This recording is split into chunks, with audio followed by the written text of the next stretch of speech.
السلام علیکم لسنرز، آئیے سچی کہانیوں کے سلسلے کی ایک نئی کہانی سنتے ہیں۔ آج میں اپنے ماضی پر نظر ڈالتی ہوں تو سب کچھ خواب خواب سا لگتا ہے، جیسے یہ واقعات مجھ پر نہیں کسی اور پر گزرے ہوں۔ میرا باپ غلط صحبت اور نچلے درجے کے ماحول میں رہنے کی وجہ سے جوئے، شراب اور گھٹیا نشوں کا عادی تھا۔ نشہ کرنے کی عادت اس کے جسم کی توانائیاں چاٹتی رہی اور وہ محنت و مشقت سے جیت چرانے لگا۔ گھر کے حالات روز بروز بگڑتے گئے۔ پھر فاقوں کی نوبت آ گئی تو میری ماں نے گھر سے باہر قدم نکالا اور چھوٹے موٹے کام کر کے پیٹ کا دوزخ بھرنے لگی۔ اس کا نتیجہ یہ نکلا کہ میرا باپ نشے کی طلب پورا کرنے کے لیے میری ماں کے آگے ہاتھ پھیلانے لگا۔ جب اسے کسی کام کاج کے بغیر پیسے ملنے لگے تو اس نے کام کرنا بالکل چھوڑ دیا۔ ہر شام گھر آ کر وہ بڑی بے غیرتی سے پیسے مانگتا۔ کبھی تو اسے پیسے مل جاتے اور کبھی مایوس ہونا پڑتا۔ میری ماں سے انکار سن کر وہ چراغ پا ہو جاتا اور مار پیٹ پر اتر آتا۔ اسے پیسوں کی ضرورت ہوتی اور یہ ضرورت پوری کرنا اب میری ماں کی ذمہ داری تھی۔ میرے باپ کو اس سے کوئی غرض نہیں تھی کہ ماں کہاں سے اس کی ضرورت پوری کرتی ہے۔ میری ماں کی یہ بدقسمتی تھی کہ اس نے ایک ایسے ماحول میں آنکھ کھولی تھی جہاں شوہر تمام تر آلودگیوں کے باوجود مجازی خدا سمجھا جاتا ہے اور اس کا ہر ستم جائز تصور کیا جاتا ہے، جہاں مرد کو قوت اور ظلم کی علامت خیال کیا جاتا ہے۔ یہ الگ بات ہے کہ ان مردوں کی بڑی تعداد اپنے گھر سے باہر تو دوسروں کی قوت کے بے جا مظاہرے کے سامنے سر خم کرنے پر مجبور ہو جاتی ہے، لیکن گھر میں قدم رکھتے ہی ان کے دبے ہوئے سینے باہر آ جاتے ہیں اور وہ منمانی کرنے کے لیے آزاد ہو جاتے ہیں۔ عورت کتنے ہی بلند و بانگ دعوے کرے مگر اس کی حیثیت کٹ پتلی کے سوا کچھ نہیں۔ مرد اسے اپنی مرضی کے مطابق زندگی گزارنے پر مجبور کر دیتا ہے۔ میرا تجربہ یہی ہے۔ میری ماں بھی اپنے شوہر کے ظلم برداشت کرتی رہی تھی اور اسے خوش رکھنے کی کوشش میں اپنے ارمانوں کو مصلحت کی سولی پر چڑھاتی رہی۔ اس کی کوشش ہوتی کہ اسے اتنے پیسے مل جائیں کہ وہ گھر کا خرچ پورا کرنے کے علاوہ میرے باپ کے نشے کا بندوبست کر سکے، مگر یہ اتنا آسان نہ تھا۔ بعض اوقات ہمیں بچے کچے روٹی کے سوکھے ٹکڑے کھا کر وقت گزارنا پڑتا تھا، تو ایسے میں نقد پیسے کہاں سے آتے؟ جب میرا باپ واہی تباہی بکتے ہوئے مار پیٹ کرنے لگتا تو میں خوف زدہ ہو کر کسی کونے میں دبک جاتی۔ جب وہ میری ماں کو مارتے مارتے ہانپنے لگتا تو گھر سے نکل جاتا اور میں دوڑ کر ماں سے لپٹ جاتی۔ وہ بیچاری اپنی سسکیاں روکتے روکتے نڈھال ہو جاتی اور ہم اسی حالت میں اونگنے لگتے۔ پھر ایک دن نئی بات ہوئی۔ میرا باپ گھر آیا تو اس کی چال بدلی ہوئی تھی۔ وہ بہت خوش نظر آ رہا تھا۔ اس نے گھر میں داخل ہوتے ہی میری ماں کو آواز دی۔ ماں اس وقت برچی خانے میں تھی۔ آواز سنتے ہی وہ میرے باپ کے پاس پہنچ گئی۔ ماں کو دیکھتے ہی میرے باپ نے کہا، جلدی سے تیار ہو کر میرے ساتھ چلو۔ مگر کہاں؟ میری ماں نے ڈرتے ڈرتے پوچھا۔ میں تیرے لیے ایک کام کی بات کر کے آیا ہوں، مہینے بھر کے 50 روپے ملیں گے اور کام بھی زیادہ نہیں۔ خلاف معمول میرا باپ نرمی سے بات کر رہا تھا۔ جلدی سے ہاتھ منہ دھو کر صاف ستھرے کپڑے پہن لے، میرے پاس فالتو ٹائم نہیں ہے۔ ماں نے کچھ سوچا اور بھی جانے پر آمادہ ہو گئی۔ جب وہ کافی دیر میں لوٹ کر آئی تو چپ چپ سی تھی۔ تم کہاں گئی تھی ماں؟ میں نے اس سے پوچھا۔ وہ چونکتے ہوئے مجھ سے مخاطب ہوئی۔ زمیندار کریم خان کو ایک ملازمہ کی ضرورت ہے، تیرا باپ مجھے اس کے پاس لے کر گیا تھا۔ میں سمجھ گئی کہ ماں زمیندار کی حویلی میں کام کرنے سے خوش نہیں، مگر گھر کے حالات کی وجہ سے مجبور ہے۔ کچھ دن اسی طرح گزر گئے۔ ماں جب بھی زمیندار کی حویلی سے لوٹتی تو اس کے چہرے پر ناگواری ہوتی۔ ایک رات ماں دیر تک نہیں لوٹی تو میں بیٹھے بیٹھے اونگنے لگی اور پھر سو گئی۔ نہ جانے کیا وقت تھا کہ سسکیاں سن کر میری نیند اچٹ گئی۔ میں نے گھبرا کر آنکھیں کھول دی اور ٹمٹماتی ہوئی روشنی میں قریبی ماں کو دیکھا۔ وہ روتے ہوئے میرے باپ سے کہہ رہی تھی۔ آواز کی لرزش اور سسکیوں کی وجہ سے مجھے ماں کی بات سمجھنے میں دشواری ہو رہی تھی۔ جمیلہ کی ماں، کیا تو سچ کہہ رہی ہے؟ میں نے اپنے باپ کی آواز سنی۔ زمیندار صاحب بہت اچھے آدمی ہیں، پڑے دل والے۔ نہیں، ماں تقریباً چیخ اٹھی، وہ بہت کمینہ ہے۔ اس نے آج مجھ سے وہ بات کہی دی جو وہ چاہتا ہے۔ تو کیا ہوا، مان لے اس کی بات؟ میرے باپ کا لہجہ بدل گیا۔ اگر نہیں مانی تو اچھا نہیں ہوگا۔ ماں نے روتے ہوئے انکار میں سر ہلایا اور بولی، میں اب ہرگز وہاں نہیں جاؤں گی۔ کیا بکواس کرتی ہے؟ تجھے وہاں جانا پڑے گا۔ وہ بہت اچھا اور رحم دل آدمی ہے۔ تو وہاں نہیں جائے گی تو میرے نشے پانی کا بندوبست کون کرے گا؟ اس سخت آواز میں بولا۔ پھر جانے کیا سوچ کر اس کے لہجے میں نرمی آ گئی۔ یہ بھی تو سوچ کہ تیرا کیا بگڑ جائے گا؟ اگر کوئی ایسی ویسی بات ہو گئی تو تجھ پر کوئی انگلی اٹھا سکتا ہے؟ میں جو ابھی زندہ ہوں۔ مان جا، زمیندار بہت اچھا آدمی ہے۔ اب دیکھ، تیرے 50 روپے بالکل الگ ہیں۔ اس کے علاوہ تجھے میرے خرچے کی بھی فکر نہیں ہوگی۔ بول، ہمیں اور کیا چاہیے؟ ماں نے نفرت سے اس کی طرف دیکھا اور بڑے عزم سے بولی، کچھ بھی ہو جمیلہ کے ابا، اب میں کسی قیمت پر زمیندار کی حویلی میں نہیں جاؤں گی۔ آج اس نے مجھے کام کے بہانے اتنی دیر روکے رکھا اور پھر… خاموش! میرا باپ زور سے بولا، وہی ایک رٹ لگائی جا رہی ہے۔ دونوں میں دیر تک اسی بات پر جھگڑا ہوتا رہا۔ ماں انکار کرتی رہی اور پھر میرے باپ پر دیوانگی سی طاری ہونے لگی۔ وہ میری ماں کو مارنے لگا۔ میں اپنی ماں کو بچانے کے لیے آگے بڑھی تو ماں کو لگنے والی ضرب میرے سر پر لگی۔ میرے باپ کے ہاتھ میں لاٹھی تھی جو وہ میری ماں پر برسا رہا تھا۔ اسی کے ساتھ وہ کہہ رہا تھا کہ ہاں کر دے ورنہ جان سے مار دوں گا۔ میری ماں نے اب تک ہاں نہیں کی تھی۔ سر پر ضرب لگنے سے میری آنکھوں کے سامنے اندھیرا چھا گیا اور میں بے ہوش ہو گئی۔ مجھے اتنا احساس ضرور ہوا کہ آنکھیں بند ہونے سے پہلے میں اپنی ماں کی گود میں لیٹی تھی۔ پھر کیا ہوا مجھے کوئی خبر نہیں۔ ہوش آنے پر میں نے دیکھا کہ گھر میں بہت سے لوگ جمع ہیں۔ میں گھبرا کر اٹھی۔ قریبی میری ماں سفید کفن اوڑھے لیٹی ہوئی تھی۔ لوبان کی لپٹیں اٹھ رہی تھی اور کوئی زور زور سے قرآن شریف پڑھ رہا تھا۔ میں نے چیخ ماری اور پھر بے تحاشا رونے لگی۔ کسی عورت نے مجھے سینے سے لگا کر دلاسا دیا تو میری آنسو اور تیزی سے بہنے لگے۔ مجھے معلوم ہوا کہ میری ماں نے نیلا دھوتا کھا کے خودکشی کر لی ہے۔ ماں کی موت کے بعد کچھ دن تو رونے دھونے میں گزرے، پھر زندگی معمول پر آنے لگی۔ ملنے جلنے والے جب تک ساتھ دے سکتے تھے دیتے رہے، پھر ایک ایک کر کے اپنے اپنے گھروں کو لوٹ گئے۔ بھلا ساری زندگی کون کسی کا ساتھ دیتا ہے؟ کچی عمر، تنہا گھر اور شرابی باپ جسے خود اپنی پرواہ تھی اور نہ ہی میری۔ اسے کسی بات کا غم نہیں تھا۔ اس کی ساری خواہشیں اور ساری تمنائیں صرف اور صرف شراب کے کڑوے کسیلے گھونٹوں پر محیط تھیں۔ ایسے میں بھلا اسے کیا پرواہ ہو سکتی تھی؟ پھر یہ کہ ماضی میں میرے باپ کا رویہ جیسا رہا تھا، اس کو مد نظر رکھتے ہوئے اس سے کسی بھلائی کی کیا توقع ہو سکتی تھی؟ اس کے علاوہ یہ روح فرسا حقیقت بھی میرے سامنے تھی کہ میری ماں کی خودکشی کا ذمہ دار بھی وہی تھا۔ یہ خودکشی نہیں، ایک طرح سے قتل تھا۔ میں اسے اپنی ماں کا قاتل سمجھتی تھی۔ مجھے جب بھی یہ خیال آ جاتا میری نفرت اس سے اور بڑھ جاتی۔ آج ایک عرصے بعد میں سارے واقعات دہرانے بیٹھی ہوں تو گزرے ہوئے واقعات کے متعلق صحیح اندازے قائم کر سکتی ہوں۔ میں، میری ماں، میرا باپ اور اس کے بعد میری زندگی میں آنے والے رنگا رنگ چہرے اپنی اصلیت کے ساتھ میرے صفائی ذہن پر ابھر رہے ہیں۔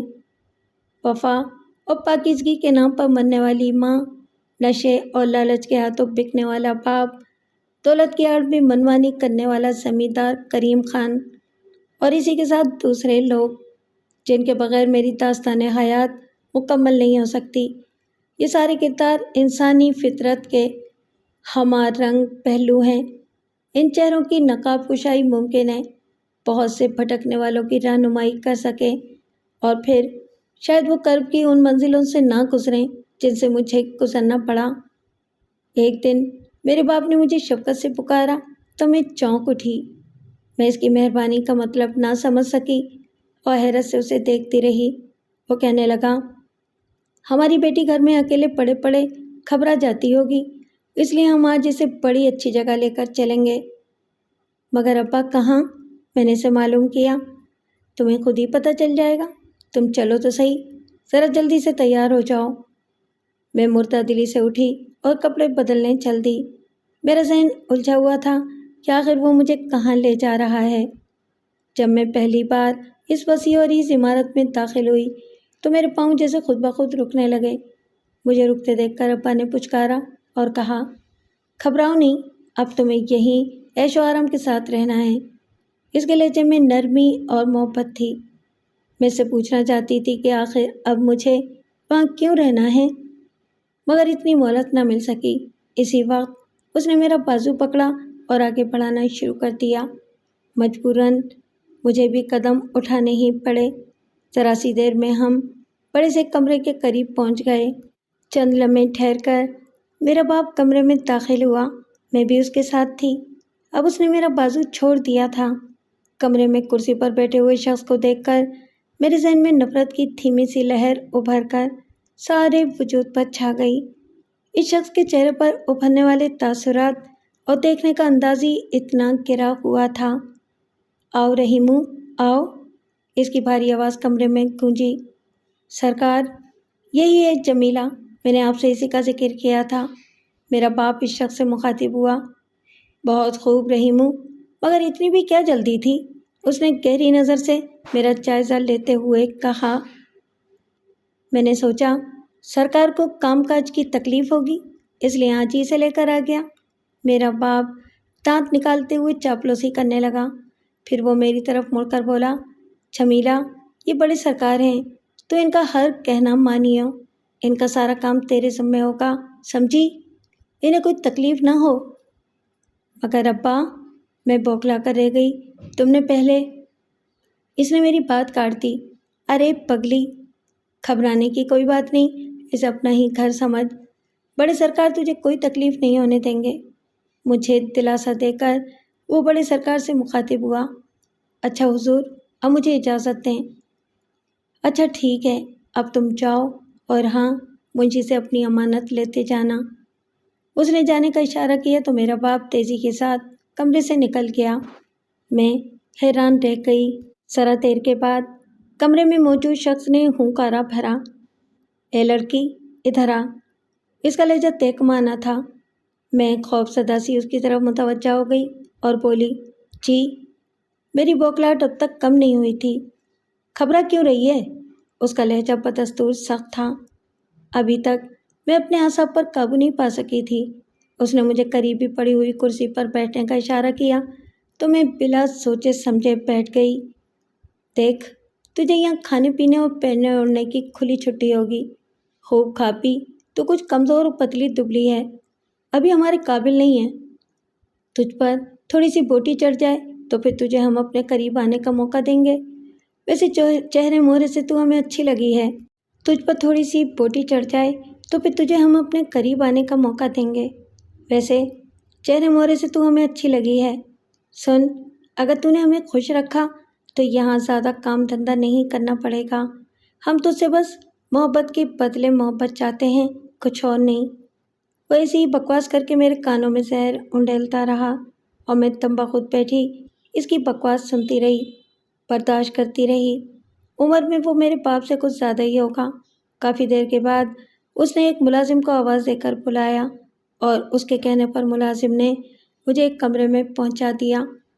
تنہائی کے لمحات میسر آتے ہی میں نے صورتحال پر غور شروع کیا۔ جیسے جیسے میری سوچ کے دائرے پھیل رہے تھے، وحشتوں میں اضافہ ہو رہا تھا۔ میں نے محسوس کر لیا کہ مجھے اس جگہ قید کر دیا گیا ہے۔ میرا نصیب شاید یہی ہے کہ میں انہی سنگی دیواروں کے درمیان دم توڑ دوں۔ بڑے سرکار کا رویہ میرے لیے انتہائی الجھن کا سبب تھا۔ میرے دل نے فیصلہ دے دیا تھا کہ وہ کوئی اچھا آدمی نہیں ہے، اور دل کے فیصلے غلط نہیں ہوتے۔ دوسری شام ڈھلنے تک میں خاصی بدل چکی تھی۔ میرے لیے مناسب کپڑوں کا انتظام کر دیا گیا تھا۔ مجھے ایک بار پھر میری ذمہ داریاں سمجھائی گئیں۔ ان کا حاصل یہ تھا کہ مجھے ہر حال میں صرف اور صرف بڑے سرکار کے حکم کی تعمیل کرنا ہے اور ان کے سارے کام اپنی نگرانی میں کرانا ہے۔ میں یہ سوچ سوچ کر ہراساں ہو رہی تھی کہ اس ماحول میں کب تک رہ سکوں گی، جہاں بڑے سرکار کے علاوہ بہت سے کریہہ وجود اپنی نگاہوں سے مجھے ڈسنے کے لیے موجود تھے، جہاں سانس لیتے ہوئے تلخی کا احساس ہوتا تھا اور جہاں آنے والی لمحات کا خوف سے دل لرزتا رہتا تھا۔ مبہم اندیشوں اور ہر وقت کی فکر کے باوجود میرا رنگ روپ نکھرتا جا رہا تھا۔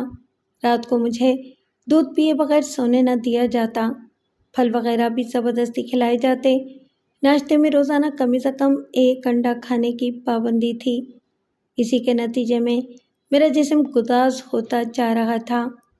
عام حالات میں اس سے یقیناً مجھے خوشی ہوتی، لیکن اس گھٹے گھٹے ماحول میں یہ ساری باتیں میرے لیے دکھ کا باعث تھیں۔ بڑے سرکار کی ہدایات پر سختی سے عمل کیا جا رہا تھا۔ رفتہ رفتہ میں نے خود کو اس ماحول کا عادی بنا لیا اور اپنا دھیان بٹانے کے لیے ارد گرد میں دلچسپی لینا شروع کر دی۔ میرا کمرہ بڑے سرکار کے کمرے سے ذرا فاصلے پر تھا۔ کمرے کے عقبی حصے کی طرف پرسکون لان تھا۔ میں نے محسوس کیا کہ مجھے وہاں بہت سکون ملتا ہے، تو اپنا زیادہ تر وقت میں وہیں گزارنے لگی۔ وہاں میں اکیلی ہوتی اور کسی کی نگاہیں میرا تعقب نہ کرتیں۔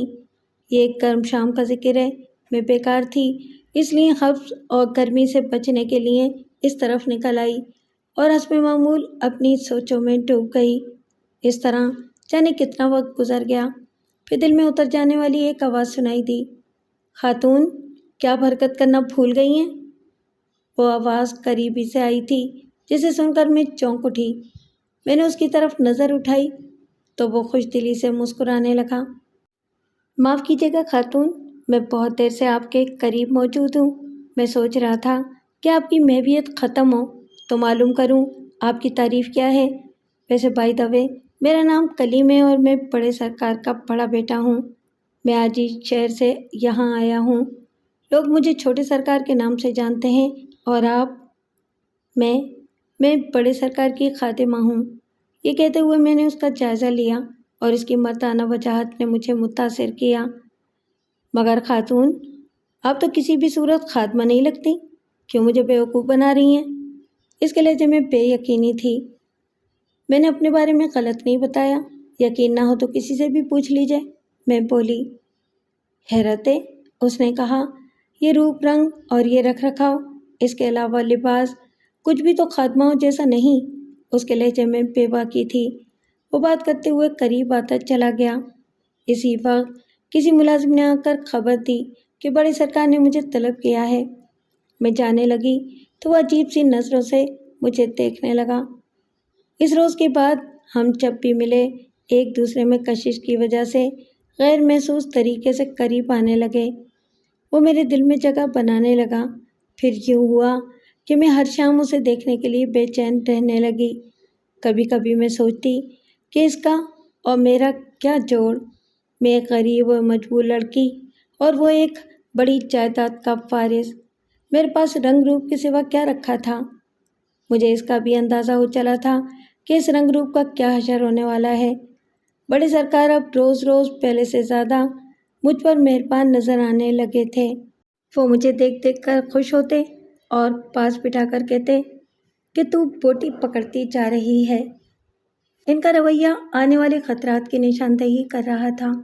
ان دنوں اگر مجھے ایک طرف کلیم کے قرب کی خوشی تھی تو دوسری طرف بڑے سرکار کی حوث آلود نگاہیں اور سومائنی فکروں کی 2 دھاری تلوار نے میری جان خشک کر رکھی تھی۔ قسمت کی ستم ظریفی یہ تھی کہ کلیم کے التفات میں اضافہ ہو رہا تھا تو بڑے سرکار کی نوازشیں بھی بڑھ رہی تھیں۔ وہ ایک اداس سی شام تھی۔ میں اپنی ذمہ داریوں سے نمٹ کر اپنے کمرے کی طرف جا رہی تھی کہ مجھے بڑے سرکار نظر آئے۔ میں کمرے میں پہنچی تو پیچھے پیچھے وہ بھی آ گئے۔ ادھر آ اور میرے ساتھ چل۔ انہوں نے مجھے چلنے کا اشارہ کیا اور مڑ گئے۔ مجھے ساتھ لیے وہ اپنے کمرے میں آ گئے۔ میرا دل تیزی سے دھڑکنے لگا۔ میں دانستہ ان سے دور کھڑی تھی۔ یہاں آ، مجھے حکم ملا، میرے پاس۔ میں چھوٹے چھوٹے قدم اٹھاتی ہوئی ان کی طرف بڑھی تو وہ بڑے غور سے میرا جائزہ لینے لگے۔ یہ لے، الماری سے ایک بوتل اور گلاس نکال کر لے آ۔ جیب سے چابی نکال کر انہوں نے میری طرف بڑھا دی۔ میں نے چابی لے لی اور الماری کی طرف بڑھ گئی۔ بوتل اور گلاس نکال کر میں نے میز پر رکھے اور الماری بند کر کے چابی دینے قریب پہنچی۔ بڑے سرکار نے مجھ سے چابی لینے کی بجائے میرا ہاتھ پکڑ کر مجھے اپنے قریب کر لیا۔ ان کے منہ سے بدبو آ رہی تھی، یقیناً وہ نشے میں تھے اور انہیں مزید نشے کی طلب ہو رہی تھی۔ تجھ پر تو روز بروز رنگ چڑھتا جا رہا ہے، انہوں نے اپنی سرخ سرخ آنکھیں میری طرف اٹھائیں۔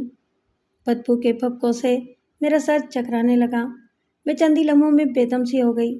میری خوش قسمتی کہ اسی وقت شہر سے ان کے کسی کارندے کا فون آ گیا۔ وہ مجھے چھوڑ کر فون سننے چلے گئے۔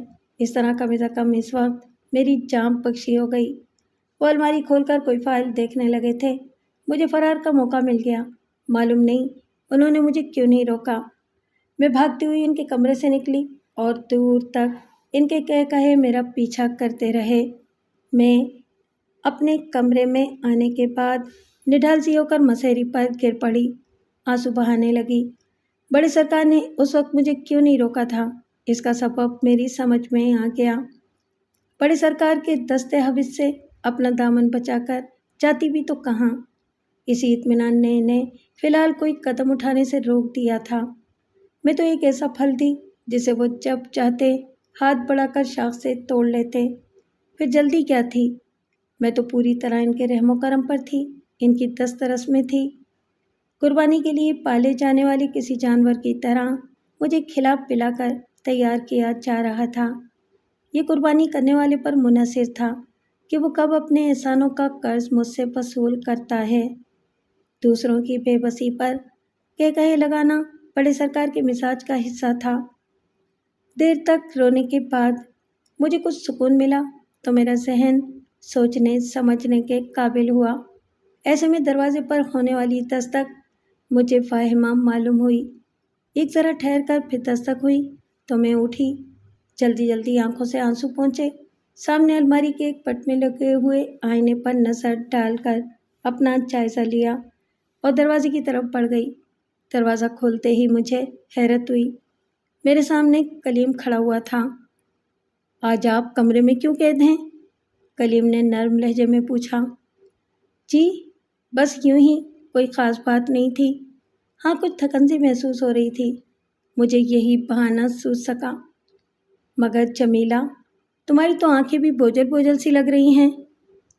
یہ کہتے ہوئے اس نے میرے چہرے پر نظر جما دی تو میں گڑبڑا گئی۔ جب وہ مجھ سے قدرے بے تکلفی اور بے ساختہ انداز میں بات کرتا تو آپ کی بجائے تم کہنے لگتا۔ جب وہ میرے کمرے میں داخل ہوا تو کہنے لگا، ذرا یہ بتاؤ کہ رونا دھونا کس خوشی میں ہو رہا تھا؟ وہ آج خاصی شوخی پر آمادہ تھا۔ میں چپ رہی تو وہ بڑے والہانہ انداز میں بولا، آج میں تم سے دو ٹوک بات کرنے آیا ہوں جمیلہ۔ آخر ایسی کیا بات ہے؟ میں نے بجھے ہوئے دل سے پوچھا۔ میں جان کر بھی انجان بن گئی تھی۔ ہے ایک بات، اس نے بھی فوری طور پر کچھ بتانے سے گریز کیا۔ میں خاموشی رہی تو اس نے کہا، مجھے ایک سیدھی سادی سی لڑکی بھا گئی ہے اور میں چاہتا ہوں کہ اسے اپنی پسند سے آگاہ کر دوں۔ اچھا تم بتاؤ میں کیا کروں؟ میں بھلا اس معاملے میں کیا کہہ سکتی ہوں؟ میں سنبھل کر بولی، آپ اس لڑکی سے خود بات کر کے دیکھ لیں۔ بات کر تو رہا ہوں، وہ میرے قریب آ کر بولا تو میں گم سی رہ گئی۔ اس نے اپنی بات جاری رکھتے ہوئے مزید کہا، سنو جمیلہ، میں تم سے محبت کا طلبگار ہوں اور مجھے یقین ہے کہ تم میرا دل۔ کلیم صاحب، میں بول اٹھی، کیا آپ لوگوں کی نظر میں ہم غریب ایک کھلونا ہوتے ہیں جو… میرا لہجہ تلخ تھا مگر میں اپنی بات پھر بھی پوری نہ کر سکی۔ تم یہ کیا کہہ رہی ہو جمیلہ؟ کیسی امیری غریبی؟ میں ان باتوں کو نہیں مانتا اور دل کی گہرائیوں سے تمہیں اپنانا چاہتا ہوں، وہ بڑے اعتماد سے بولا۔ یہ جھوٹے خواب کسی اور کو دکھائیے کلیم صاحب، میرے لہجے میں تلخی برقرار رہی۔ جمیلہ، آنے والا وقت تمہیں میری بات کی صداقت کا یقین دلائے گا، اس نے سنجیدگی سے کہا اور پھر تیزی کے ساتھ میرے کمرے سے نکل گیا۔ وہ چلا گیا تو میں سوچنے لگی کہ کن پھول پھلیوں میں الجھ کر رہ گئی ہوں۔ ایک طرف بڑے سرکار کے تیور واضح تھے تو دوسری طرف کلیم مجھے اپنانا چاہتا ہے۔ آخر یہ کس طرح ممکن ہے؟ ایک طرف بوڑھی حوث ہے تو دوسری طرف جوان عشق، دونوں ہی میرے طلبگار ہیں۔ مجھے یقین نہیں آتا تھا کہ اتنے سیاہ کالب باپ کا بیٹا اس قدر اجلے دل کا مالک ہو سکتا ہے۔ حالانکہ اس کے لہجے کی سنجیدگی سچائی کی دلیل تھی، پھر بھی میرا دل اسے تسلیم کرنے پر آمادہ نہیں تھا۔ یہ سے 2 روز بعد کی بات ہے۔ میں بڑے سرکار کے کمرے کے قریب سے گزری تو اندر سے آتی ہوئی آوازوں نے میرے قدم جیسے پکڑ لیے۔ میں رک گئی، اندر میرا ہی ذکر ہو رہا تھا۔ جب آوازیں آنا بند ہوئیں تو میں پسینے سے شرابور ہو چکی تھی۔ میرے قدم من بھر کے ہو گئے اور میں بمشکل آگے بڑھ سکی۔ بڑے سرکار مجھے پامال کرنے کی باتیں کر رہے تھے۔ وہ اپنی اس بوڑھی ملازمہ سے مخاطب تھے جو ان کے حکم پر زبردستی مجھے کھلاتی پلاتی رہتی تھی۔ انہوں نے ملازمہ سے کہا تھا، اب وقت آ گیا ہے کہ ہم اپنی تشنہ آرزوؤں کی تکمیل کر لیں۔ اس کے لیے ہم نے چاند کی 14ویں رات طے کی ہے۔ تمہاری ذمہ داری ہے کہ جمیلہ کو بہترین لباس میں کسی بہانے ہمارے پاس بھیج دینا۔ 4 دن بعد ہی چاند کی 14ویں تاریخ تھی۔ اس روشن شب میں مجھے اندھیروں کے سپرد کیے جانے کا فیصلہ سنا دیا گیا تھا۔ میں جیسے تیسے اپنے کمرے میں پہنچی اور بستر پر ٹھہر ہو گئی۔ اس وقت میرے ہونٹوں پر ایک ہی دعا تھی، اپنی موت کی دعا۔ کاش میرے اندر اتنی ہمت ہوتی کہ میں اپنی ماں کی طرح موت کو گلے لگا سکتی۔ ایسے میں کلیم آ گیا۔ جمیلہ، اس نے بڑی پرخلوص آواز میں مجھے مخاطب کیا، پھر میری حالت دیکھ کر پوچھا، تمہیں آخر کیا دکھ ہے جو آنسو بہاتی رہتی ہو؟ مجھے بھی کچھ تو معلوم ہو۔ مجھ سے کوئی جواب نہ دیا گیا اور میری آنکھوں سے آنسو بہنے لگے۔ وہ گھبرا کر میری آنسو کو پوچھنے لگا۔ میری حالت ذرا سنبھلی تو اس نے اپنا سوال دہرایا۔ میں اس دوران میں سوچ چکی تھی کہ مجھے کیا کہنا ہے۔ میں نے کلیم سے کوئی بات نہیں چھپائی، سب کچھ صاف صاف کہہ دیا۔ مجھے یہ دیکھنا تھا کہ اس پر ان باتوں کا کیا رد عمل ہوتا ہے۔ دانستہ میں نے یہ خطرہ مول لیا تھا تاکہ کسی نتیجے تک پہنچ سکوں۔ میری باتیں سن کر وہ کچھ دیر گم سم رہا، پھر بے چینی سے ٹہلنے لگا، یوں جیسے کچھ سوچ رہا ہو۔ ٹہلتے ٹہلتے وہ آخر میرے قریب آ گیا اور فیصلہ کن لہجے میں بولا، تم میری محبت ہو جمیلہ، اور تمہیں مجھ سے کوئی نہیں چھین سکتا۔ میں تمہاری خاطر سب کچھ چھوڑ سکتا ہوں۔ ہم یہاں سے دور کہیں اور نکل چلیں گے جہاں کوئی تمہیں ٹیڑھی نظر سے نہیں دیکھ سکے گا۔ بولو، کیا تم میرے ساتھ چلو گی؟ اس نے اپنی بات ختم کرتے ہوئے سوال کیا۔ وہ میری آزمائش پر پورا اترا تھا۔ یقیناً وہ اپنے عشق میں سچا تھا، ورنہ میری خاطر سب کچھ چھوڑنے پر آمادہ نہ ہوتا۔ ایسی صورت میں بھلا مجھے اس کے ساتھ جانے سے کیا انکار ہو سکتا تھا؟ میرے اقرار کے بعد اس نے دھیمی آواز میں آئندہ اقدامات کے بارے میں بتایا۔ کلیم بڑی خاموشی کے ساتھ فرار ہونے کے انتظامات کرتا رہا۔ ہر روز وہ مجھے دلاسا دیتا، مگر جیسے جیسے 14ویں کی شب قریب آ رہی تھی میرے اوسان جواب دیتے جا رہے تھے۔ اس عرصے میں کلیم اچانک غائب ہو گیا تو میں مایوس ہو گئی۔ حویلی سے اس کی غیر موجودگی نے مجھے شکوک و شبہات میں مبتلا کر دیا۔ فرار کا منصوبہ ناکام ہو جانے کی صورت میں جو کچھ مجھ پر گزرتی اس کا تصور بھی میرے لیے محال تھا۔ 14ویں شب سے ایک دن پہلے جانے کیا بات ہوئی، ہنگامی طور پر بڑے سرکار کو کسی دوسرے گاؤں جانا پڑا۔ ابھی وہ حویلی سے باہر نکلے ہی تھے کہ کلیم آ گیا۔ کہو جمیلہ، کیا حال ہیں؟ اس نے شوخی سے پوچھا۔ آپ کی بلا سے کوئی مرے یا جیے؟ نہ چاہتے ہوئے بھی لہجے سے خفگی کا اظہار ہو گیا۔ اوہو، ہم سے بہت ناراض لگتی ہو۔ ہم ناراضگی کی وجہ پوچھ سکتے ہیں؟ اس خفگی کو چھوڑیے چھوٹی سرکار، میری بات سنیے، موقع اچھا ہے، فوراً اٹھ کر تیار ہو جائیے۔ اس کی بات سن کر میرے اندر خوشی کی لہر دوڑ گئی اور میں فوراً اٹھ کھڑی ہوئی۔ جب کچھ دیر کے بعد ہم چلنے لگے تو کلیم نے بتایا کہ اس نے کسی طرح بڑے سرکار کو دھوکہ دے کر دوسرے گاؤں دوڑا دیا ہے تاکہ ہمارے فرار کی راہ میں کوئی رکاوٹ باقی نہ رہے۔ حیدرآباد پہنچ کر میرا خوف کچھ کم ہوا۔ کلیم نے رہنے کا ٹھکانہ کر لیا تو میں نے اس سے پوچھا، تم نے سوچا بھی ہے کہ اب کیا ہوگا؟ کیوں بلا وجہ فکر کرتی ہو؟ ہم بہت جلد نئی زندگی کا آغاز کرنے والے ہیں۔ میں نے اپنے 2-3 دوستوں کو سارا پروگرام سمجھا دیا ہے۔ کل شام تک ہمیشہ کے لیے ہم ایک دوسرے کے ہو جائیں گے، پھر زمانے کی خوشیاں ہماری منتظر ہوں گی۔ مگر کلیم، نہ جانے کیوں مجھے ڈر لگ رہا ہے۔ میں سوچتی ہوں کہ تمہارے والد نے غصے میں آ کر کوئی قدم اٹھا لیا تو ہمیں... تم تو خواہ فہم کا شکار بن رہی ہو۔ اس نے میری بات کاٹ دی، پھر مجھے سمجھانے لگا، اول تو کچھ دن میں ان کا غصہ خود بخود ٹھنڈا ہو جائے گا، پھر یہ کہ تم ان کی بہو بن جاؤ گی تو وہ کچھ نہ کہہ سکیں گے۔ پھر بھی وہ... میں نے کچھ کہنا چاہا۔ اس نے پیار بھرے انداز میں مجھے ڈانٹ دیا اور کسی کام سے جانے کے لیے تیار ہونے لگا۔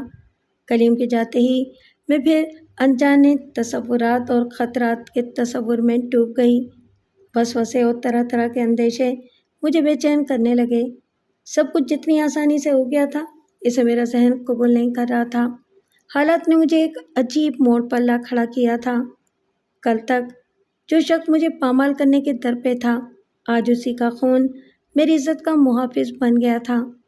ایک ہی خاندان کے دو افراد کس قدر متضاد فطرت کے مالک تھے، میں یہی سوچ سوچ کر حیران ہو رہی تھی۔ مجھے اپنے باپ کا خیال بھی آیا۔ اسے میں نے ایک مدت سے نہیں دیکھا تھا۔ میرے فرار کے بعد زمیندار کریم خان کا سلوک، اس کے ساتھ کیا ہوگا؟ خود میرا باپ کیا قدم اٹھائے گا؟ میں ایسے ہی سوالوں کے گرداب میں چکراتی رہی۔ پھر وہ دن بھی آ گیا جب کلیم اور میں ہمیشہ کے لیے ایک دوسرے کے ہو گئے۔ رات ڈھلنے لگی تو تقریب میں شریک گنتی کے چند افراد ہمیں مبارکباد دے کر لوٹ گئے۔ یہ کریم کے دوست اور جاننے والے تھے۔ میں اور کلیم گھر میں اکیلے رہ گئے۔ میں اس سے پہلے بھی کلیم کے ساتھ اسی گھر میں اکیلی رہی تھی، مگر اب اور اس وقت میں زمین آسمان کا فرق تھا۔ زبان سے ادا کیے ہوئے صرف چند کلمات ہماری زندگی میں کتنی بڑی اہمیت رکھتے ہیں، اس کا اندازہ مجھے پہلی بار ہوا۔ یہی کلمات گناہ اور ثواب کے درمیان ایسی دیوار ہیں جنہیں کوئی نہیں گرا سکتا۔ انہی کلمات کے طفیل دو اجنبی ہمیشہ کے لیے رشتے میں بن جاتے ہیں، ان کے دکھ سکھ سانجھے ہو جاتے ہیں، اور پھر ان پر انگلیاں نہیں اٹھتی بلکہ انہیں عزت دی جاتی ہے۔ کل تک کلیم کا قرب میرے لیے ناقابل معافی گناہ تھا، مگر آج ثواب بن چکا تھا۔ کلیم نے مجھے سارے زمانے کی خوشیاں فراہم کرنے کی ٹھان لی تھی۔ ساتھ لائی ہوئی رقم پانی کی طرح بہہ رہی تھی، مگر وہ بے پرواہ تھا۔ میں بار بار اسے فضول خرچی سے روکتی تو وہ خفا ہو جاتا۔ اس کی ذرا سی بھی خفگی میرے لیے سہانے روح بن جاتی۔ میں اسے منانے کے جتن کرنے لگتی اور بسا اوقات میں اپنی کوشش میں ناکام ہو جاتی تو وہ بے ساختہ ہنس پڑتا۔ اس وقت میں روٹھ جاتی۔ وہ میرے قریب آ کر بڑے خلوص کے ساتھ کہتا، پگلی، میں بھلا تجھ سے خفا ہو کر جی سکتا ہوں؟ میں تو بس یوں ہی تجھے تنگ کر رہا تھا۔ میں بدستور خفا رہتی اور وہ مجھے ہنسنے پر مجبور کر دیتا۔ دن اسی طرح گزرتے رہے۔ ایسے میں کبھی کبھی سوچتی کہ آخر ہم کب تک اس طرح گزارا کر سکتے ہیں؟ کلیم کو آئندہ کی کوئی فکر ہی نہیں ہے۔ پھر میں نے کسی مناسب موقع پر اس سے دو ٹوک بات کرنے کا فیصلہ کر لیا۔ ایک شام ہم چائے پی رہے تھے کہ میں نے کلیم سے کہا، آپ یہ بتائیں کہ اس طرح کب تک گزر ہوگی؟ کیا مطلب ہے تمہارا؟ وہ حیرت سے بولا، کیا تمہیں اس طرح ہنسی خوشی رہنا اچھا نہیں لگتا؟ بے فکری سے رہو کہ اسی کا نام زندگی ہے۔ کلیم، آپ میری بات پر دھیان نہیں دے رہے۔ دیکھیے جناب، اس طرح بے فکری اور بے پرواہی سے کام نہیں چلے گا۔ آج دن ہماری ذمہ داریوں میں اضافہ ہی ہوگا۔ آپ اس مسئلے پر سنجیدگی سے سوچیں۔ اچھا سرکار، ایک آدھ ہفتے کی مہلت دے دیں، پھر ہم نہ صرف سنجیدگی سے سوچیں گے بلکہ جو سوچا ہے اس پر عمل بھی کریں گے۔ اس نے وعدہ کر لیا اور پھر دفتن پوچھا، تم کب تک میری ذمہ داریوں میں اضافہ کر رہی ہو؟ اس نے میری طرف یوں دیکھا کہ میں شرما گئی۔ 2-3 دن گزرے ہوں گے کہ وہ گھر میں داخل ہوتے ہی بولا، ایک کام سے چلنا ہے، کپڑے بدل لو۔ بتائیں تو چلنا کہاں ہے؟ میں نے حیرت سے پوچھا۔ کلینک تک چلنا ہے۔ اس نے قریب آ کر میرے ہاتھ سے کیتلی لے لی جسے میں دھو رہی تھی۔ خیریت تو ہے؟ مجھے کس لیے والے جا رہے ہیں؟ ذرا تمہارا معائنہ کرانا ہے، وہ شوخی سے بولا۔ یہ تمہیں اچانک کھٹی میٹھی چیزیں کھانے کا شوق کیوں ہو گیا ہے؟ کچھ ہمیں بھی تو معلوم ہو۔ کلیم، یہ خواہ کی فضول خرچی ہے، رہنے دو۔ میں نے ٹالنا چاہا۔ اس معاملے میں تمہاری کوئی بات نہیں سنوں گا، ورنہ تمہیں معلوم ہے کہ میں خفا بھی۔ میں بول اٹھی، خفا ہونے کی دھمکی نہ دیں، چل رہی ہوں۔ مجھے مجبوراً اس کی بات ماننا پڑی۔ گھر سے نکل کر ہم ایک لیڈی ڈاکٹر کے مطب پہنچے۔ لیڈی ڈاکٹر نے میرا معائنہ کرنے کے بعد احتیاطی تدابیر بتائیں اور دیگر ہدایات بھی دیں۔ کلینک سے نکل کر ہم باہر آ گئے۔ اس بات کی تصدیق ہو گئی تھی کہ میں ماں بننے والی ہوں۔ کیا خیال ہے اس خوشی میں کوئی فلم کیوں نہ دیکھی جائے؟ کلیم نے میرا ہاتھ تھام کر کہا۔ ابھی میں کچھ کہنے ہی والی تھی کہ عقب سے ایک آشنا آواز ابھری۔ چھوٹے سرکار، آپ اور یہاں؟ ہم دونوں ہی نے پلٹ کر دیکھا۔ کلیم پر کیا گزری یہ تو مجھے خبر نہیں، لیکن میں چند لمحوں کے لیے پتھر سی بن کر رہ گئی۔ میرا باپ سامنے ہی کھڑا تھا۔ خدا کا شکر ہے کہ تم لوگ مل گئے، وہ بڑی مکاری سے بولا۔ نہیں تو تم لوگوں کو ڈھونڈتے ڈھونڈتے ہلکان ہو گیا تھا۔ میں تو یہ سوچ رہا تھا کہ شاید ہی کبھی تم لوگوں سے ملنا ہو، مگر وہ بلند آواز میں بات کر کے میرا دل دہلانے لگا۔ آنکھوں ہی آنکھوں میں ہم نے ایک دوسرے کو مدعا معلوم کیا۔ مجھے اپنے باپ کے ارادے ٹھیک نہ لگے۔ یوں معلوم ہو رہا تھا جیسے اب وہ ہمارا پیچھا نہیں چھوڑے گا۔ میں سوچنے لگی، یا اللہ اب کیا ہوگا؟ میرا ذہن اسی سوال کی گردان میں مصروف رہا۔ ہماری خاموشی سے اکتا کر اس نے پہلو بدلا اور بولا، اب چلو بھی، کیا تم لوگ یہیں بسیرا کرو گے؟ میں بہت تھک گیا ہوں، اس لیے آرام کرنا چاہتا ہوں۔ آرام گھر کے سوا اور کہاں مل سکتا ہے؟ اچھا ہوا تمہارا ملنا، ورنہ میں کہاں دھکے کھاتا پھرتا۔ اس کے لہجے میں اطمینان تھا۔ مجبوراً ہم مردہ قدموں سے اپنے گھر کی طرف بڑھنے لگے۔ میرا دل آنے والے خطرات سے کانپنے لگا۔ میں سوچ رہی تھی کہ شاید ہماری قسمت میں سکون و اطمینان کے صرف چند ہی دن لکھے تھے۔ مجھے اپنے باپ کی فطرت کا اندازہ تھا کہ وہ چین سے نہیں رہ سکتا۔ دوسرے لفظوں میں ہم اس کے اشاروں پر ناچنے کے پابند تھے۔ پھر یہی ہوا۔ اسی شام میرے باپ نے کلیم کے سامنے ہاتھ پھیلا دیے۔ نشہ کرنے کے لیے اسے پیسوں کی ضرورت تھی۔ بات اسی حد تک رہتی تو کسی نہ کسی طرح کام چل جاتا، مگر اس کے مطالبے روز بروز بڑھتے گئے۔ صورتحال خاصی بگڑنے لگی، جس سے ہماری پریشانیوں میں مزید اضافہ ہو گیا۔ بچے ہوئے روپے تیزی سے خرچ ہو رہے تھے۔ اخراجات کے معاملے میں اب احتیاط کی ضرورت تھی، مگر میرے باپ پر اس کا کوئی اثر نہیں تھا۔ وہ انتہائی بے حس اور بے غیرت شخص تھا۔ وہ میرے ملتجی انداز کو خاطر میں نہ لایا، جیسے میں اس کی بیٹی ہی نہیں تھی۔ میرے لیے وہ صرف ایک نیچ ذہنیت کا لالچی شخص تھا۔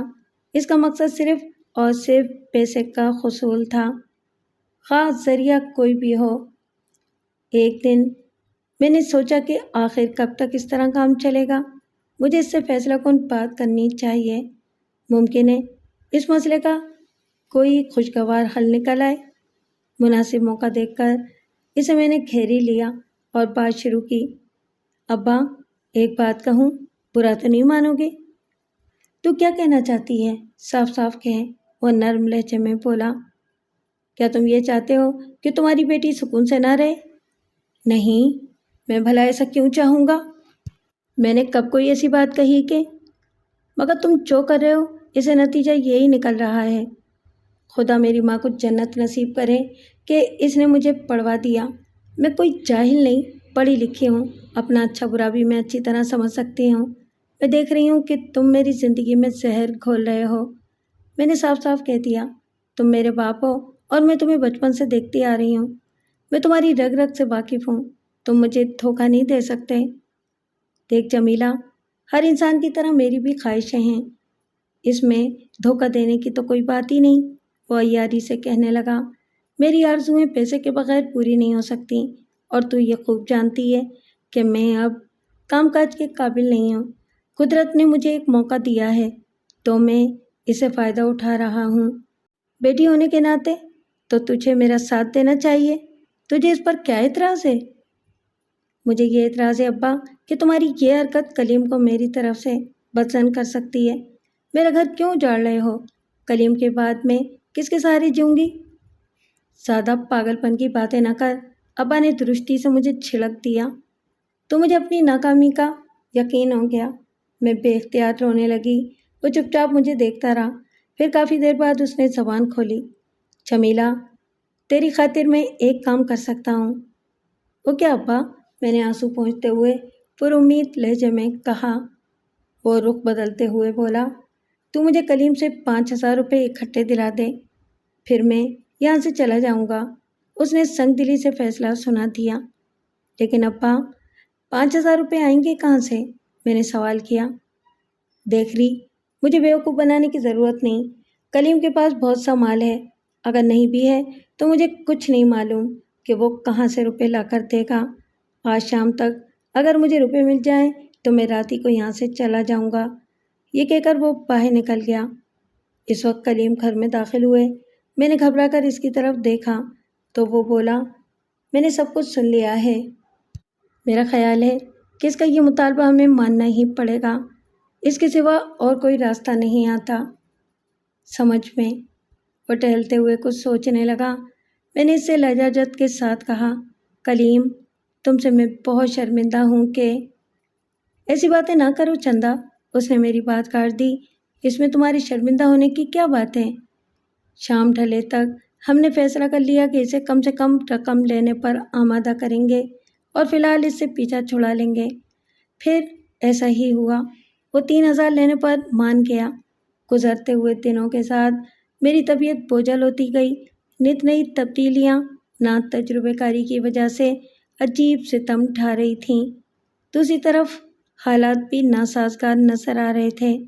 خلاف توقع کلیم کو کوئی ملازمت نہیں مل سکی تھی۔ دواؤں سے گھر کا خرچ بڑھ گیا تھا اور گزارا دقت سے ہو رہا تھا۔ ابا سے جان چھڑانے کے چکر میں ایک ساتھ 3,000 نکل گئے تھے۔ ایک شام کو ہم خاموشی سے بیٹھے ایک دوسرے کے چہرے کو تک رہے تھے کہ کلیم نے سکوت توڑا۔ جمیلہ، ہمارے حالات روز بروز خراب ہوتے جا رہے ہیں۔ تم کہیں گھبرا تو نہیں جاؤ گی؟ میرا وہ دوست بھی اطلاع کے بغیر کہیں چلا گیا ہے، جس کے ذریعے سے ہمیں یہ مکان کرائے پر ملا تھا۔ اس سے مجھے بڑا سہارا تھا۔ کچھ رقم بھی اس سے ملنے کی امید تھی۔ سمجھ میں نہیں آتا کیا کروں میں؟ میری وجہ سے تمہیں بھی پریشانی اٹھانا پڑ رہی ہے۔ تم کیسی باتیں کر رہے ہو کلیم؟ کیا ہم دونوں الگ الگ ہیں؟ حالات کا کیا ہے؟ جیسے بھی ہوں ہم ایک دوسرے کے سہارے زندگی گزار دیں گے۔ یہ تو خیر ٹھیک ہے کہ تم میرا حوصلہ بڑھا رہی ہو، مگر میں کچھ اور بھی سوچ رہا ہوں، کلیم بولا۔ پھر میرے کچھ پوچھنے سے پہلے ہی کہنے لگا، ہمیں گھر سے آئے اب تقریباً 6-7 مہینے ہو رہے ہیں۔ میرا خیال ہے کہ ابا جان کا غصہ اب تک ٹھنڈا پڑ چکا ہوگا۔ وہ اب تمہیں اپنی بہو کی حیثیت سے قبول کرنے پر آمادہ ہو جائیں گے۔ لیکن تم یہ سب کچھ کیوں کہہ رہے ہو؟ میں گھبرا گئی۔ اس لیے کہ میں چاہتا ہوں کہ تم اس گھر کی بہو بن کر وہاں راج کرو۔ یہ تمہارا حق ہے جمیلہ، اور یہ حق تمہیں ملنا چاہیے۔ ابا جان جب دادا بننے کی خوشخبری سنیں گے تو یقیناً بہت خوش ہوں گے اور ہماری غلطی کو معاف کر دیں گے۔ کلیم نے دھیمی آواز میں اپنی بات ختم کر کے میری طرف سوالیہ نظروں سے دیکھا۔ تم بتاؤ جمیلہ، تمہارا کیا خیال ہے؟ میرا اندازہ ٹھیک ہے نا؟ جی، میں چونک اٹھی۔ اس وقت مجھے ایک انجانے خوف نے گھیر رکھا تھا۔ میں پوچھ رہا ہوں کہ تمہاری کیا رائے ہے؟ اس نے کہا۔ میں کیا کہہ سکتی ہوں؟ تم جو بھی کرو مجھے کوئی اعتراض نہیں۔ حالات کے سبب دل کی بات میں زبان پر نہ لا سکی، ورنہ مجھے خوف آ رہا تھا۔ تو پھر میں ابا جان کو خط لکھ کر ان سے خدمت میں حاضر ہونے کی اجازت طلب کرتا ہوں۔ اگر انہوں نے اجازت دے دی تو ہم وہاں چلیں گے، ورنہ نہیں۔ کلیم نے اپنے دل کی بات کہہ دی۔ پھر اسی دن کلیم نے اپنے والد زمیندار کریم خان یعنی بڑے سرکار کو خاصا پراثر خط لکھا۔ خط میں اس نے اپنے باپ کی محبت و شفقت کو جگانے کی کوشش کرتے ہوئے اپنی گستاخی کی معافی چاہی اور وہاں آ کر قدم بوسی کی اجازت مانگی۔ خط پوسٹ کیے ہوئے کئی دن گزر گئے۔ کلیم کو جواب آنے کا شدت سے انتظار تھا، مگر جواب نہیں آیا۔ میں نے دل میں سوچا کہ اگر جواب نہ ہی آئے تو اچھا ہے۔ میں بھلا کس طرح اس شخص کا سامنا کرتی جو میری عزت و آبرو کے در پہ تھا۔ اس کا تصور آتے ہی نفرت کی تیز لہر میرے وجود میں سرایت کر جاتی۔ لیکن میرے سوچنے سے کیا ہوتا؟ ایک روز بڑے سرکار کا جواب آ ہی گیا۔ کلیم نے بڑے اشتیاق سے لفافہ کھولا اور جلدی جلدی خط پڑھنے لگا۔ وہ جیسے جیسے خط پڑھ رہا تھا، خوشی کے تاثرات چہرے پر نمایاں ہوتے جا رہے تھے اور میرا دل اندر ہی اندر بیٹھا جا رہا تھا۔ خط پڑھ کر کلیم نے پرمسرت لہجے میں مجھے مخاطب کیا۔ مبارک ہو جمیلہ، ابا جان نے ہمیں اپنے پاس آنے کی اجازت دے دی ہے۔ یہ سن کر رہی سہی کسر پوری ہو گئی۔ کلیم کا چہرہ روشن تھا اور میرے اندر اندھیرے پھیل رہے تھے۔ کلیم اتنا خوش تھا کہ اسے میری اداسی کا گمان بھی نہ ہوا۔ اب جلدی سے چلنے کی تیاری کرو جمیلہ، ہمارے دن آخر پھر ہی گئے، وہ بولا۔ اس کے بعد کا سارا وقت بڑے کرب میں گزرا۔ میں خود کو وہاں جانے کے لیے ذہنی طور پر آمادہ کرنے کی کوشش میں نڈھال ہو گئی۔ میرا دل ہرگز وہاں جانے پر آمادہ نہ تھا، لیکن کلیم سے میں اپنے جذبات کا اظہار نہیں کر سکی۔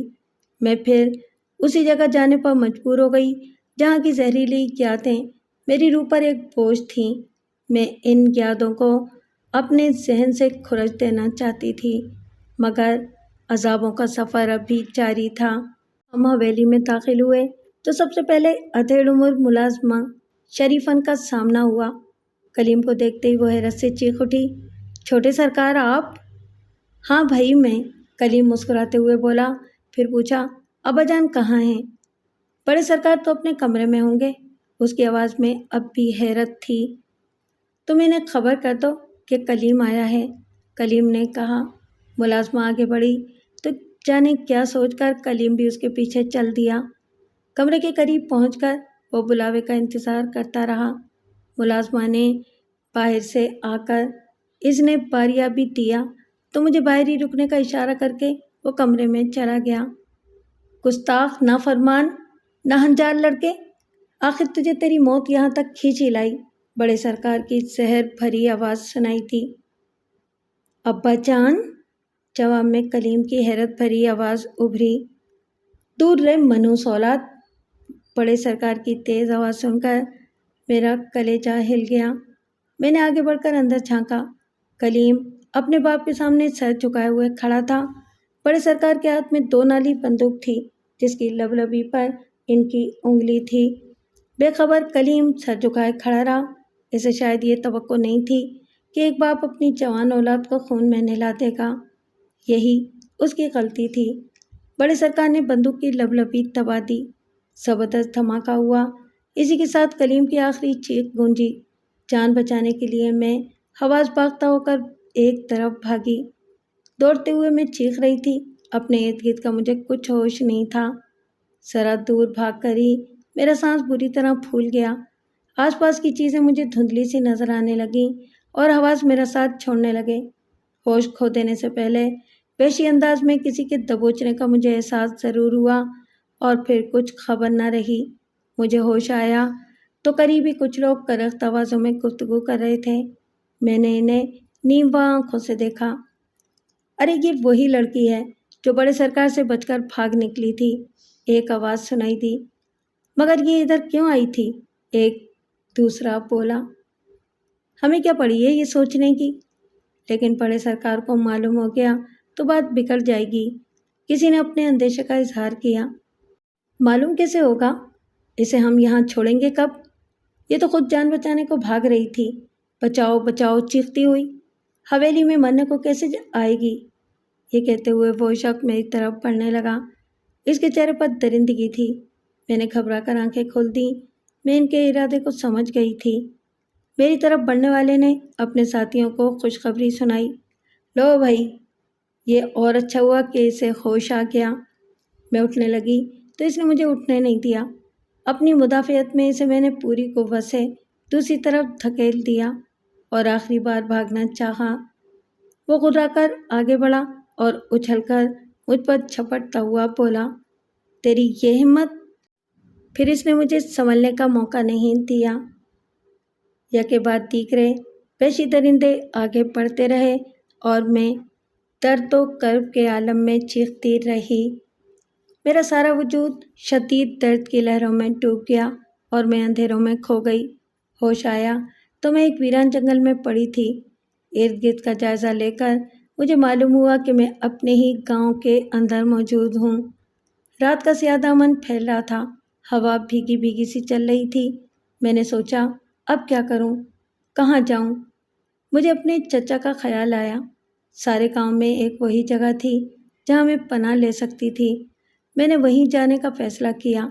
نکاحت کی وجہ سے میرے لیے قدم اٹھانا دشوار ہو رہا تھا، پھر بھی میں گھسٹتی لڑکھڑاتی اپنے چچا کے گھر پہنچنے میں کامیاب ہو گئی۔ گھر میں چچا کے سوا کوئی اور نہیں تھا۔ وہ اپنے تجربات کے مطابق میری نگہداشت کرتے رہے۔ اسی عالم میں وہ رات بیت گئی۔ صبح ہوئی تو میں خاصی بہتر تھی۔ گزشتہ رات کے المناک واقعے کی یاد میرے دل میں نشتر بن کر چبھنے لگی۔ جب مجھے کلیم کا خیال آیا تو میرے دل میں درد کی لہریں پیدا ہو گئیں اور بے اختیار میری آنکھوں میں آنسو آ گئے۔ مجھے اس سے کتنی محبت تھی، اس کا اندازہ جدائی کے بعد ہوا۔ وہ ہمیشہ کے لیے مجھ سے بچھڑ گیا تھا اور اس کی امانت بھی ضائع ہو چکی تھی۔ اس کے بغیر مجھے اپنا وجود راکھ کا ڈھیر معلوم ہو رہا تھا۔ میں انہی سوچوں میں گم تھی کہ غیر متوقع طور پر میرا باپ آ گیا۔ جمیلہ، تو اور یہاں؟ وہ حیرت سے مجھے دیکھنے لگا۔ آہستہ بول بھیا، میرے چچا نے اسے ٹوکا جنہیں میں اپنی دکھ بھری روداد سنا چکی تھی۔ کیوں بولوں میں آہستہ؟ تو نے میری بیٹی کو اپنے گھر میں چھپا رکھا ہے، وہ اور زور سے بولا۔ تیری بیٹی؟ چچا کی تیوریوں پر بل پڑ گئے۔ مجھ سے جھوٹ نہ بول، میں جانتا ہوں کہ جمیلہ تیری بیٹی نہیں ہے۔ یہ اس وقت چند مہینے کی ہوگی جب تو نے بھابھی سے نکاح پڑھوایا تھا اور بھابھی کو دوسرے گاؤں سے لے کر یہاں آیا تھا۔ جمیلہ تو بھابھی کے پہلے شوہر کی اولاد ہے۔ اب تو اس معصوم پر رحم کر دے۔ چل، مان لیا میں نے، یہ میری سگی بیٹی نہیں، مگر اسے پالا کس نے ہے؟ کیا تو نے، جو اس پر اپنا حق جتا رہا ہے؟ اس پر میرے چچا کچھ نرم پڑ گئے اور بولے، بھیا، تجھے شاید یہ معلوم نہیں کہ بڑے سرکار کے آدمی جمیلہ کو ڈھونڈتے پھر رہے ہیں۔ انہیں پتہ چل گیا کہ جمیلہ یہاں ہے تو غضب ہو جائے گا، پھر یہ زندہ نہیں بچ سکے گی۔ میں حیران سی ان دونوں کے درمیان ہونے والی گفتگو سنتی رہی۔ اس انکشاف کے بعد کہ رحیمو میرا سگا باپ نہیں اور یہ کہ میری ماں نے بیوہ ہو جانے پر رحیمو سے دوسری شادی کی تھی، میرے دل کو عجیب سا سکون محسوس ہوا۔ یہ سکون اس رشتے کے تقدس کی وجہ سے تھا جو ایک باپ اور بیٹی کے درمیان ہوتا ہے۔ زیادہ بکواس نہ کر، میرا سوتیلا باپ رحیمو کہہ رہا تھا۔ مجھے سب کچھ معلوم ہے، میں اسی لیے تو خود بھی جمیلہ کو ڈھونڈتا پھر رہا تھا۔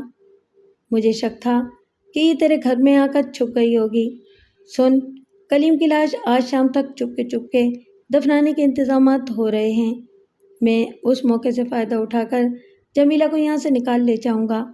میں اسے ہرگز تیرے پاس نہیں چھوڑ سکتا۔ رحیمو فیصلہ کن لہجے میں بولا۔ چچا نے پہلے تو میری حمایت کرتے ہوئے مجھے روکنا چاہا، مگر میرے سوتیلے باپ کی ضد پر مجبوراً چپ ہو گیا۔ میں نے سوچا کہ مجھے اپنے گھر جا کر شاید کلیم کے آخری دیدار کا موقع مل جائے۔ قبرستان کا راستہ ادھر سے ہی تھا۔ دور سے میں کلیم کے آخری سفر کا منظر دیکھ لیتی تو ممکن ہے میرے دل کو قرار آ جاتا۔ زمیندار کی حویلی ہمارے گھر سے زیادہ دور نہیں تھی۔ میں نے اس لیے فی الوقت اپنے گھر جانے میں بہتری سمجھی، مگر سوچی ہوئی ہر بات کب پوری ہوتی ہے۔ گھر پہنچتے ہی رحیمو نے اندر والی کوٹری میں قید کر دیا اور پھر کوٹری کے دروازے کو باہر سے تالا لگا کر کہیں چلا گیا۔ معلوم نہیں مجھے دوبارہ پا کر اس شیطان کے ذہن میں کس نئے منصوبے نے جنم لیا تھا۔ وہ کوٹری اناج رکھنے کے لیے تھی۔ اس میں کوئی کھڑکی نہیں تھی، صرف ایک دروازہ تھا جسے توڑنا میرے بس میں نہیں تھا۔ ہاں، اس بند دروازے سے سر ٹکرانا میرے بس میں ضرور تھا، سو میں اس سے سر ٹکراتی رہی۔ رات کا نہ جانے وہ کون سا پہر تھا کہ کوٹری کا دروازہ کھلا۔ میں باہر نکلی۔ رحیمو نے میرا بازو تھاما اور ساتھ چلنے کو کہا۔ میں اس کے ساتھ چلتی، یہ سوچ کر کہ اس گاؤں میں رہی تو مجھے قتل کر دیا جائے گا۔ گاؤں سے باہر نکل کر ہم ایک ٹانگے میں سوار ہو گئے۔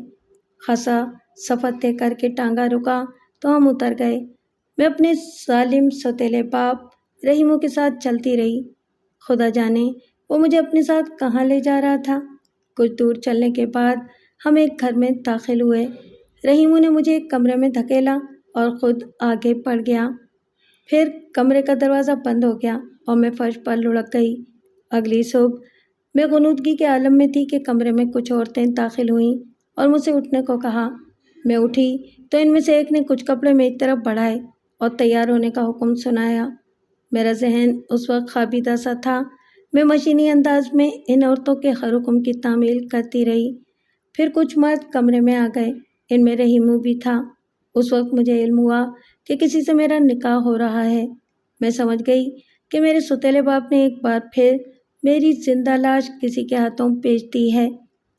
قسمت کی ستم ظریفی کہ میں اپنی مرضی کے خلاف دوبارہ کسی کی بیوی بن گئی۔ میں اپنے آپ میں نہیں تھی۔ میں تو اس وقت چونکی جب رات گئے ایک بوڑھا آدمی کمرے میں آیا۔ اس نے میرے قریب آ کر سخت آواز میں کہا، دیکھ رہی، میں کسی کے ناز نخرے اٹھانے کا عادی نہیں ہوں، تیرے نخرے بھی نہیں اٹھاؤں گا۔ سن لے، کل سے تجھے گھر کا سارا کام سنبھالنا ہے۔ میں نے تیرے باپ کو پورے 2000 روپے کی یہ رقم دی ہے۔ یہ کہہ کر وہ تکیے کے سہارے نیم تراز ہو گیا، پھر ٹانگیں میری طرف کر کے بولا، چل اب نخرے ختم کر اور میری ٹانگیں دبا۔ مجھے معلوم ہے کہ یہ تیری پہلی شادی نہیں، اس لیے تو نئی نویلی کسی عورت کی طرح شرما کر بے وقوف نہ بنا۔ میں آگے بڑھ کر اس کے پیر دبانے لگی۔ میری آنکھوں میں آنسو آ گئے تو انہیں پہنچنے کے لیے کچھ دیر رکی اور یہی ختم ہو گیا۔ اس نے اتنی زور سے لات ماری کہ میں پلنگ سے نیچے گر پڑی۔ گرنے سے خاصی چوٹ آئی مگر اس پر کوئی اثر نہیں ہوا۔ اٹھ اور جلدی جلدی پاؤں تاپ، مجھ سے حرام خوری نہیں چلے گی، سمجھی؟ وہ بے رحمی سے گرجا۔ میں صبح تک اس کے پاؤں دباتے دباتے نڈھال ہو گئی۔ یہ میری دوسری شادی کی سہاگ رات تھی۔ سچ تو یہ ہے کہ کلیم کی موت کے بعد جینے کی آرزو ہی نہیں رہی تھی۔ میں صرف اس امید پر زندہ تھی کہ کسی طرح کلیم کی قبر پر جا کر اپنے دل کی بھڑاس نکالوں اور اسے اپنی بے وفائی کی معافی مانگ لوں، بے وفائی جس میں میرا کوئی قصور نہیں تھا۔ رفتہ رفتہ میرے بوڑھے شوہر کے ستم بڑھتے گئے، گھر سے باہر کے کام بھی میرے سپرد کر دیے گئے۔ میری خوش قسمتی تھی کہ بوڑھے کے کھیت سے تقریباً آدھے میل کے فاصلے پر قبرستان تھا، وہیں کلیم کو دفن کیا گیا تھا۔ دونوں قریبی دیہات کے لوگ وہیں اپنے مردوں کو دفن کرتے تھے۔ میں نے ایک روز موقع نکال کر کلیم کی قبر ڈھونڈ لی۔ اس کی قبر پر بڑا سا کتبہ لگا ہوا تھا۔ میں وہاں جا کر اکثر اپنے دل کی بھڑاس نکالنے لگی۔ عموماً مجھے وہاں دیر بھی ہو جاتی، مجھے وہاں بڑا سکون ملتا تھا۔ میرے اس طرح غائب رہنے سے بوڑھے کو مجھ پر شک ہو گیا۔ اسی شک کی بنا پر اس نے ایک روز مجھے بہت مارا۔ میں سکون دل کی خاطر کلیم کی قبر پر جا پہنچی۔ دیر تک میں وہاں رہی اور رات بھیگ گئی۔ میں اٹھ کر واپسی کے لیے مڑی تو ذرا فاصلے پر روشنی نظر آئی۔ خوف زدہ ہو جانے کی منزل سے میں کبھی کی گزر چکی تھی، چنانچہ بے جگری سے آگے بڑھتی رہی۔ قریب پہنچنے پر معلوم ہوا کہ وہ میرا شوہر تھا۔ وہ مجھے تلاش کرتا ہوا ادھر آ نکلا تھا۔ مجھے دیکھ کر اس نے لالٹین ایک طرف رکھی اور لاٹھی دونوں ہاتھوں میں پکڑ کر سر سے بلند کی۔ بد چلن آوارہ، وہ چیخا، آج تو پکڑی گئی۔ اب معلوم ہوا کہ یہ تو اپنے آشنا سے کہاں ملتی ہے۔ میں نے پہلے بھی تجھے ادھر آتے دیکھا تھا۔ میں تجھے اب اس قابل ہی نہیں چھوڑوں گا کہ تو کسی سے ملنے یہاں آ سکے۔ یہ کہتے ہی اس نے لاٹھی گھمائی اور میرے پیروں پر وار کیا۔ میں پہلی ہی ضرب میں گر گئی اور پھر چیخ مار کر بے ہوش ہو گئی۔ ظالم بوڑھے نے اسی پر بس نہ کی، وہ مجھے اسی حالت میں گھسیٹتا ہوا گھر تک لے گیا۔ مجھے راستے میں ہوش آ گیا تھا۔ راستے بھر پتھر اور کانٹے میرے جسم کو مزید زخمی کرتے رہے اور ٹوٹی ہوئی ٹانگوں سے خون بہتا رہا۔ گھر پہنچ کر مجھے بے پرواہی سے ایک طرف ڈالنے کے بعد وہ خود اطمینان سے سو گیا اور میں رات بھر سسکتی تڑپتی رہی۔ صبح میرے شوہر نے گاؤں کے جرا کو بلا کر مجھے کھایا۔ اس نے میرا علاج شروع کیا۔ اس کے فرسودہ طریقہ علاج کے سبب میں مفلوج ہونے سے تو نہ بچ سکی، البتہ موت نے مجھے گلے نہیں لگایا۔ کچھ دن بعد ہی میری طبیعت سنبھلی تو بوڑھے نے دوبارہ درست رویہ اپنا لیا۔ اس نے میرے لیے لکڑی کے 2 سہارے بنوا دیے تھے جن کی مدد سے میں گھسٹ گھسٹ کر آگے کام دیکھتی تھی۔ دن بھر میں اس کے حکم کی تعمیل میں گھسٹتی رہتی۔ میرا جی چاہتا کہ اس خودغرض بوڑھے کو قتل کر دوں۔ ایسے ہی دلسوز لمحات میں جب مجھے اپنے ستیلے باپ رحیمو کا خیال آتا تو اس سے انتقام لینے کے متعلق سوچنے لگتی۔ مجھے اس جہنم میں اسی لالچی نے دھکیلا تھا۔ ایک دفعہ مجھے یہ خیال بھی آیا کہ زمیندار کرم داد اب تک میری تلاش میں ہوگا۔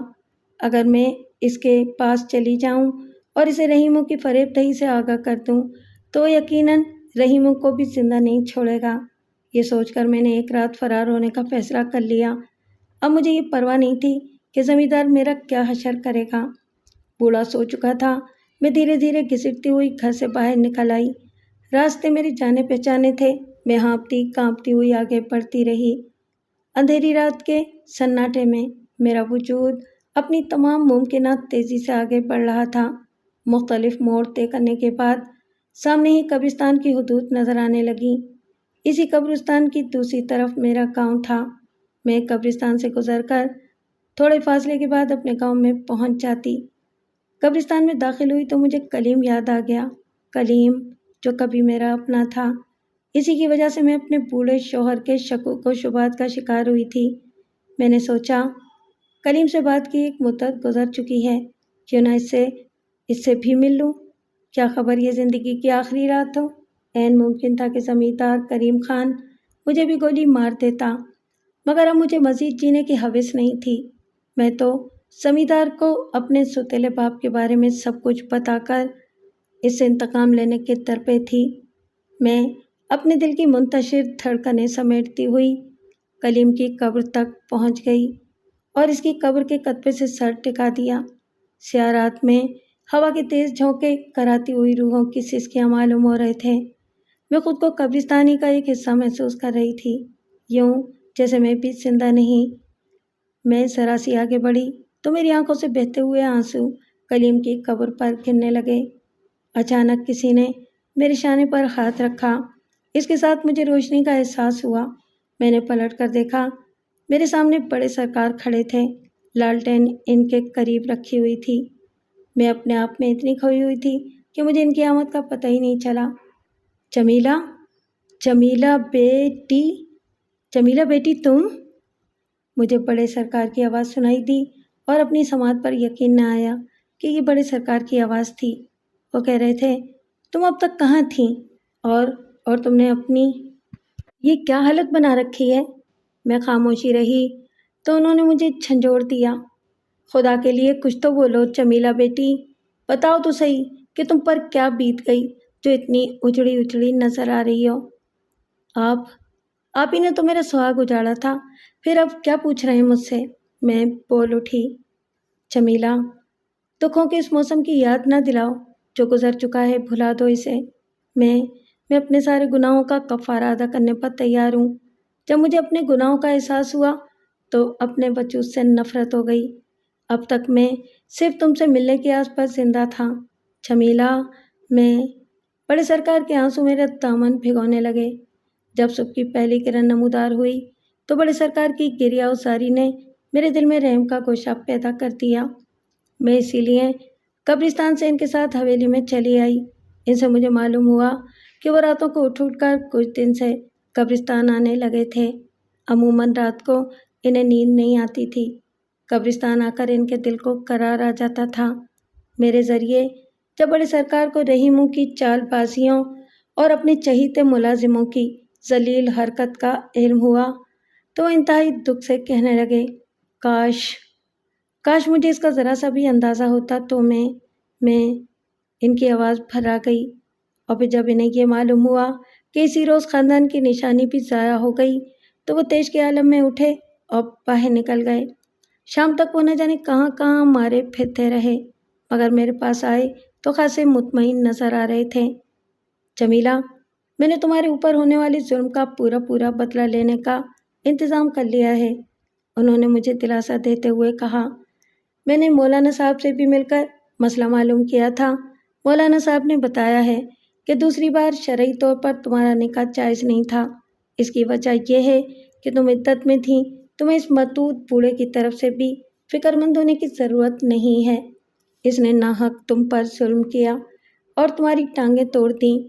اب اس ملعون کی ٹانگیں بھی توڑ دی جائیں گی، اس طرح کہ وہ زندگی بھر اپنے پیروں پر چل نہ سکے گا۔ یہ کہتے ہوئے وہ آپ دیدہ ہو گئے۔ اس کے بعد آنے والے دن بڑے تہلکہ خیز ثابت ہوئے۔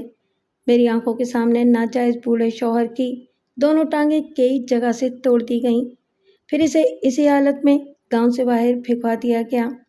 بڑے سرکار نے میرے لالچی ستیلے باپ رحیموں کو بھی اپنے کارندوں کے ذریعے پکڑوا کر بلوا لیا اور اس ننگے وجود کو گولی مار دی۔ اس کے ساتھ انہوں نے ان تمام ملازمین کو بھی یکے بعد دیگرے موت کے گھاٹ اتار دیا جن کی نشاندہی میں نے پہلے ہی کر دی تھی۔ اس وقت تک دوسرے انتظامات بھی پورے ہو گئے تھے جن کے مطابق میں بڑے سرکار زمیندار کریم خان کی ساری جائیداد اور تمام دولت کی مالک بن چکی تھی۔ میرے دل کو اس سے بڑا سکون محسوس ہوا کہ مجھ پر ظلم ڈھانے والے اپنے انجام کو پہنچ گئے۔ اس کے بعد منشی جی نے ایک صبح مجھے بڑی ہولناک اطلاع دی۔ بڑے سرکار نے خودکشی کر لی تھی۔ میں انہیں سچے دل سے معاف کر چکی تھی، مگر یہ صدمہ جھیلنا بھی میرا مقدر تھا۔ میں نے یہ سوچا تھا کہ باقی زندگی انہی کے زیر سایہ گزار دوں گی، لیکن ایسا نہ ہو سکا۔ انہوں نے میرے نام ایک خط چھوڑا تھا جس میں خودکشی کرنے سے پہلے یہ مختصر عبارت لکھی تھی: جمیلہ، تمہارا آخری مجرم میں تھا اور میری ہی وجہ سے تمہاری زندگی برباد ہوئی۔ میں نے تمہارے محبوب شوہر کو قتل کر دیا، اسی جرم کی سزا میں خود کو موت کی نیند سلا رہا ہوں۔ اسی جرم کی سزا میں خود کو موت کی نیند سلا رہا ہوں۔ اب میں ہوں اور میلوں کے رقبے پر پھیلی ہوئی جائیداد، اس کے ساتھ ڈھیروں دولت۔ میں بڑی سی حویلی میں نوکروں کی فوج کے ساتھ رہتی ہوں۔ اسی حویلی میں سر شام گاؤں کے ننھے منھے بچے آ جاتے ہیں جن کے معصوم قہقہے سن کر کچھ دیر کے لیے میں اپنے سارے غم بھول جاتی ہوں۔ بڑے سرکار کی رسوائی اب میری رسوائی ہے، اسی لیے میں نے اپنے گاؤں کا نام نہیں بتایا۔